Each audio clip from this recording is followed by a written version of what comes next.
we'll guide you through how to add audio in Blender.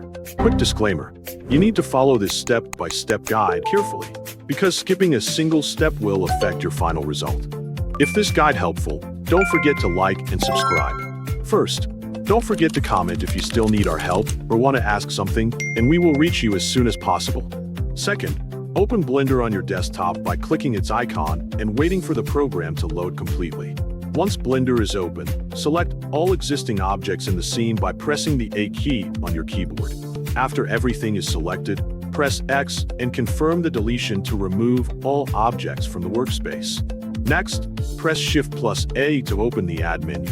From the available options, look for the speaker object and click on it to add a speaker to the scene. After the speaker has been added, go to the side menu and locate the speaker settings. Then navigate to the Object Data Properties for the speaker. In this section, find the Open File button and click it.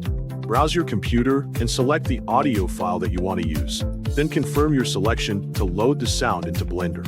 Once the audio has been added, go to the Sound section where you can adjust settings such as the volume and pitch of the audio. Modify these values according to your needs until the sound behaves the way you want. After that, move to the Distance section. Here, you can configure the minimum and maximum volume levels as well as the distance settings that determine how the sound is heard in the scene. When these settings are complete, go to the Playback panel located at the bottom of the interface. Find the Start and End options that control the playback range of the timeline. Change these values to a larger or smaller number, depending on the length of the audio file you have added. Make sure the playback range is long enough to include the entire audio clip.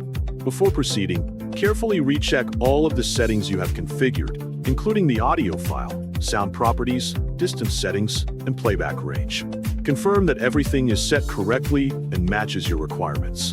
Finally, test the result by playing the timeline playback.